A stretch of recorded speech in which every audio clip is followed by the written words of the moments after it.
The alarm clock on the bedside table did not just ring.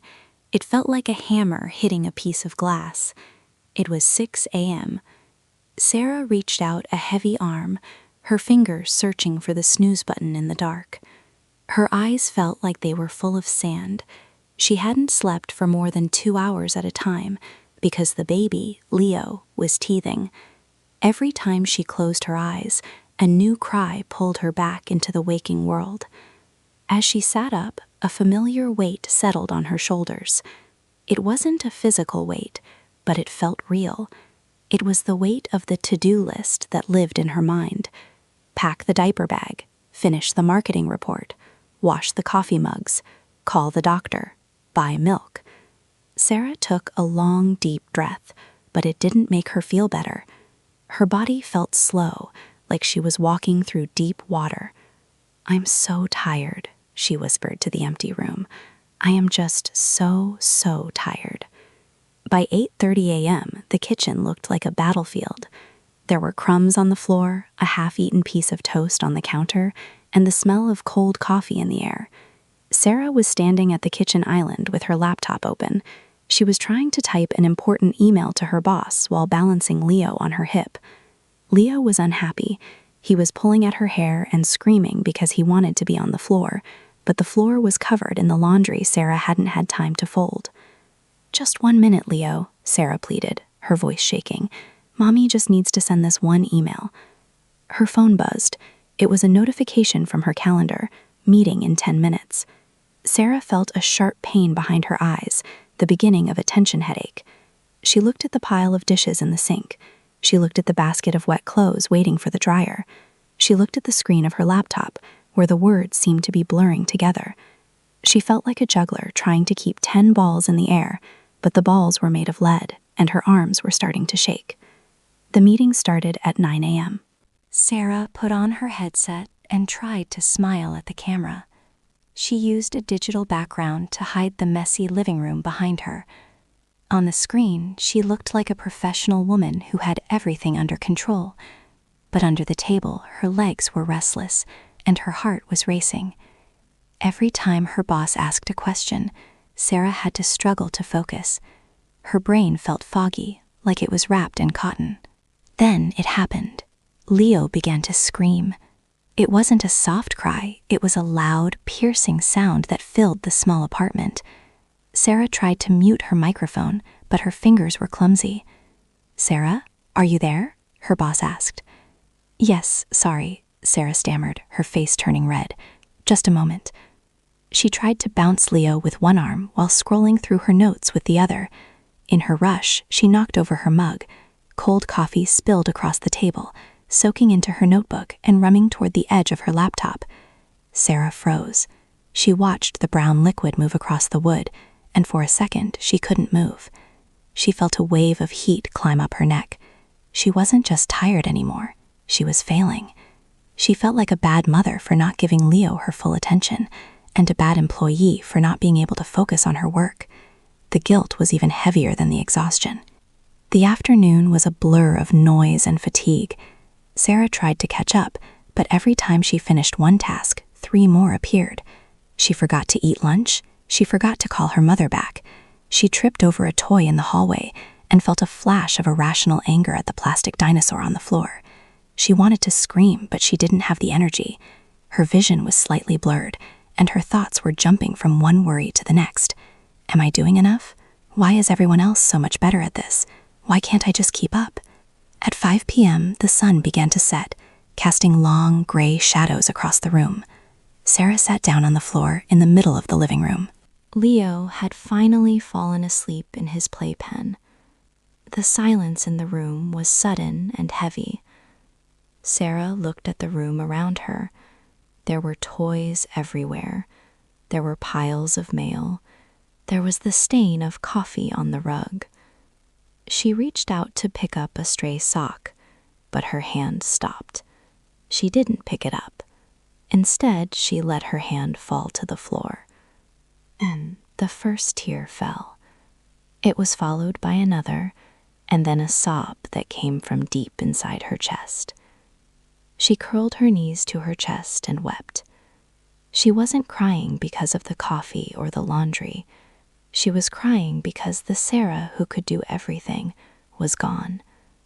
She felt broken, like a clock that had finally run out of batteries. She sat there for a long time, the cold air of the evening settling around her. In that moment of quiet despair, a thought finally broke through the fog. It was a simple, terrifying, and beautiful thought. I cannot do this alone. I am human, and I am at my limit.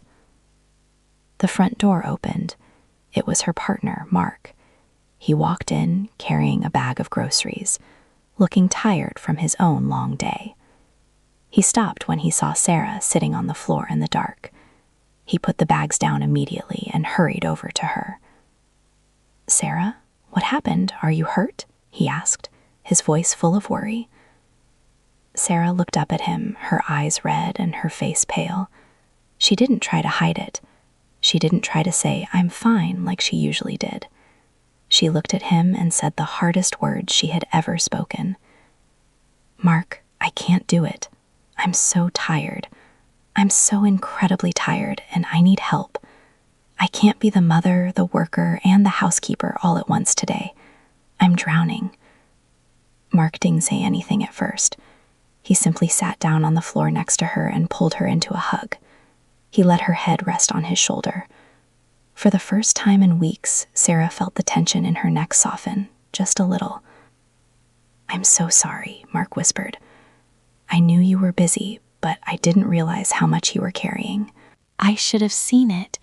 Let's stop. Right now. Everything stops." He stood up, reached out his hand, and helped her to her feet. "Go into the kitchen," he said firmly. "Sit down. Do not look at the laundry. Do not look at your phone. I am going to make you a cup of tea, and then I am going to handle dinner and the baby. You are off duty." Sarah started to protest.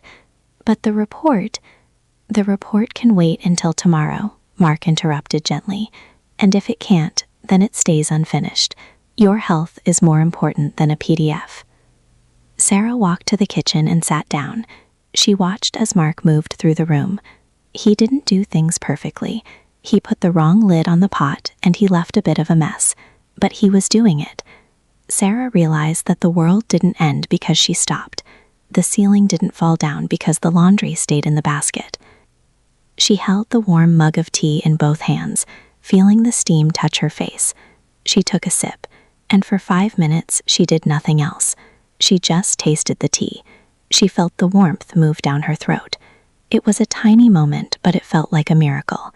The exhaustion was still there, but the panic was starting to fade. That night, after Leah was finally asleep and the house was quiet, Sarah sat on the sofa. She didn't pick up her laptop. Instead, she took a piece of paper and a pen. She didn't write a to-do list. She wrote a not-to-do list. She wrote down the things she was going to let go of. She decided that on Tuesdays and Thursdays, Mark would handle all the morning routines. She decided that the house didn't need to be perfect every day. She realized that she had been holding herself to a standard that no human could actually meet. She looked at her reflection in the window. She looked tired, yes. There were dark circles under her eyes. But she also looked like someone who had survived a storm. She understood now that self-care wasn't a luxury. It was a necessity. Asking for help wasn't a sign of weakness. It was a sign of wisdom. Sarah knew that tomorrow would still be busy, Leo would still be teething, and her boss would still have questions. But things were different now. She had set a boundary. She had reached out her hand, and someone had taken it. She realized that she didn't have to be a superhero to be a good mother or a good person. She just had to be Sarah, and Sarah needed rest. As she turned off the light and climbed into bed, she felt a small sense of peace. She closed her eyes, and this time the darkness felt welcoming. She wasn't just closing her eyes to sleep, she was closing them to start a new way of living.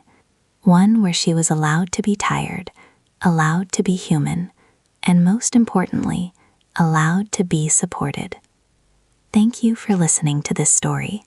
If you've ever felt like Sarah, if you've ever felt that weight of being so tired, please remember that you don't have to carry it all by yourself. If this story moved you or felt relatable, please give this video a thumbs up. We'd love to hear your thoughts or your own stories of finding balance in the comments below. Your words might be exactly what someone else needs to hear today. And if you want to hear more stories that speak to the heart, don't forget to hit the subscribe button and turn on notifications. Take a deep breath, take care of yourself, and we'll see you in the next story.